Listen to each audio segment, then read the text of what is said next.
Good evening. Chris Cabba was a core member of one of London's most dangerous gangs and was allegedly linked to two separate shootings in the week before he died.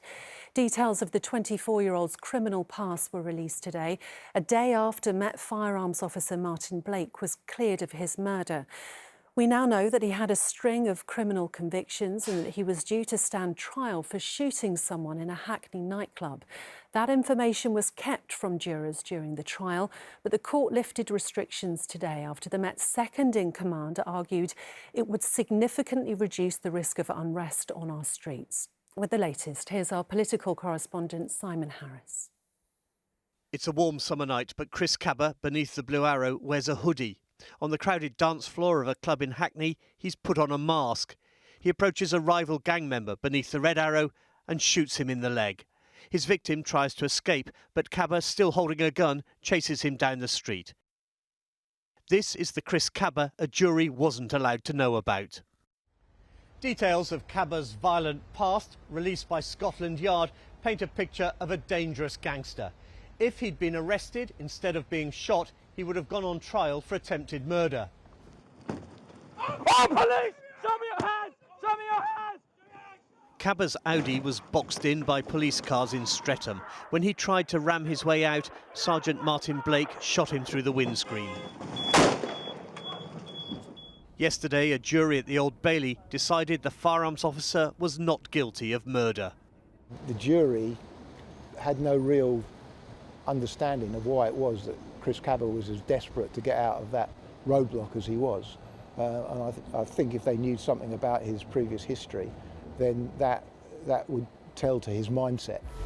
Talking skanks and cash, don't know my line, don't stop. Cabba, seen here in the grey, was a drill rapper in a band calling itself 6-7. He was also in a gang said to be one of London's most violent. Police linked him to at least 2 shootings. There was gunshot residue on his sleeve when he died and a balaclava in his pocket.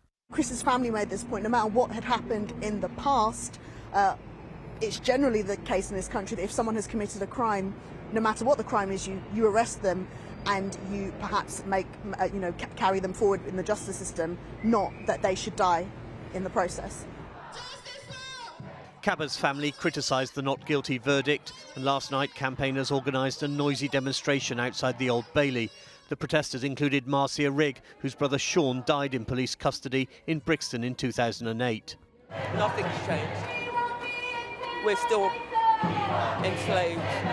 It's modern day lynching that's been used on black men particularly. But London's mayor said the verdict should be accepted and respected. Firearms officers do an incredibly difficult job in unique circumstances. But there's been a proper investigation, there's been a trial. It's really important we accept that. Chris Cabba's criminal past, including convictions for possessing guns, was kept from the jury to avoid prejudicing the trial. But today a senior police officer said public disclosure would reduce the risk of unrest on the streets. Simon Harris, ITV News, Scotland Yard. Good evening. The identities of armed police officers facing trial over shooting suspects are likely to stay secret in future unless they are convicted. The new measure was announced by the Home Secretary today, just days after Sergeant Martin Blake was cleared of murdering Chris Cabba in Streatham in 2022. Yvette Cooper said the ruling will be part of a new crime and policing bill. Here's our political correspondent, Simon Harris. Almost 2,500 police officers in London are licensed to carry guns. Some have highly visible roles, like guarding Parliament. Others are in armed response units or assigned to protect VIPs. Today, inside Parliament, the Home Secretary said the names of armed police officers facing criminal charges would now be kept secret. It is vital that those officers and their families are not put in further danger during any subsequent legal proceedings. So we will therefore introduce a presumption of anonymity for firearms officers subject to criminal trial following a police shooting in the course of their professional duties. Chris Cabba was shot dead by police at Streatham in South London just over 2 years ago. Oh, police! Show me your hands! When police cars boxed in his Audi 4x4, he tried to ram his way out. The officer who pulled the trigger was later named in court as Sergeant Martin Blake. On Monday, he was found not guilty of murder. We now know that Chris Cabba was involved with a violent gang, and that Sergeant Blake and his family had, and indeed still have, a well-founded fear of violent reprisals.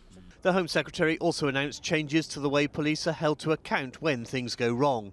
The threshold for referring an officer to the Crown Prosecution Service will be brought in line with ordinary members of the public. That concerned Diane Abbott, but she began with a reference to Cabba's mother. Whatever he was or did, he was her son, and she deserves our sympathy and respect. Does the Home Secretary accept that nothing could be more damaging for police-community relations than if the idea took hold that in some way the police were above the law? Another MP recalled her meeting with Cabba's parents. No matter what we think about an individual, we have to remember that for any parent to bury their child is really tragic. And when I met Prosper and Helen, the pain in their eyes in what had happened will not leave me. 6 days before he died, Cabba, seen beneath the Blue Arrow, was captured on CCTV shooting a rival gang member in a crowded club in Hackney. He's been described as a core member of one of London's most dangerous criminal gangs. So, Simon, we heard there that there have been threats to Sergeant Blake's life. So his ordeal isn't over, is it? No, and after he was charged with murder, he was suspended from the force, but following his acquittal on Monday, he was reinstated. However, he could now be subject to disciplinary proceedings. The Independent Office for Police Conduct had already recommended that he should face a gross misconduct hearing because of the amount of force he used against Chris Cabba. Well, the IOPC is now reviewing that decision to see whether it's still appropriate in the light of the not guilty verdict. OK, Simon, thank you. Students in London are being left out of pocket as they've been unable to apply for discounted Oyster cards. The online application system was impacted by last month's cyber attack on Transport for London's IT systems, and it still hasn't been restored. It's thought around 250,000 students could be affected, and they're having to fork out full prices to get around the capital. Here's our political correspondent, Simon Harris. University life wasn't meant to be like this. When Kuki, Keon and Stephen won places at LSE, free travel was a crucial part of their budgets. But like tens of thousands of students, they've been unable to apply for 18-plus travel cards because of the cyber attack on Transport for London.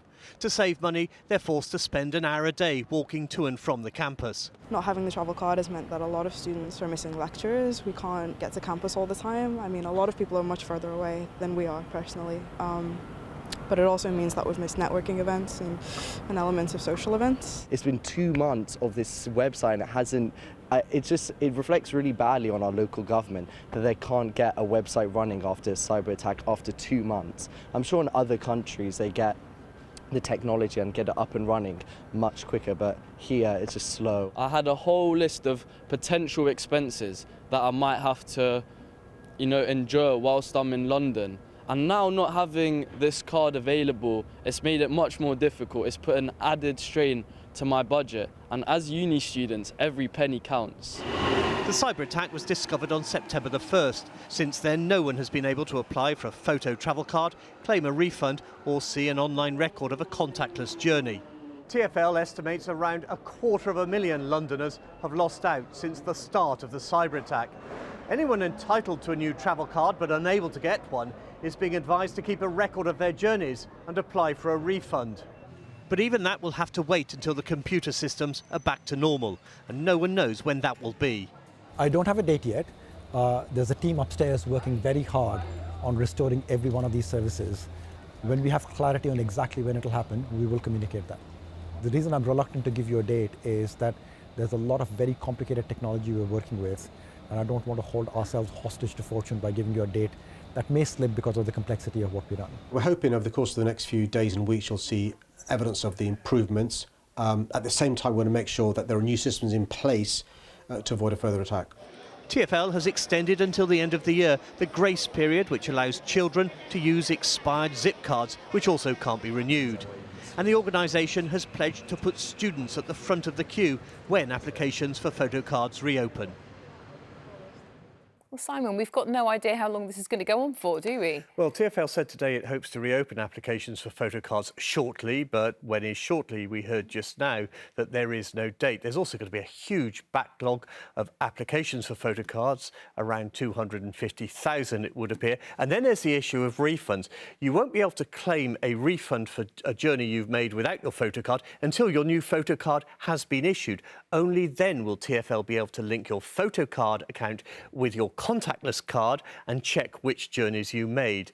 That could take some time. TfL says this was an aggressive and sophisticated attack, and it's certainly making its mark. Goodness me, yeah. Thanks very much indeed, Simon.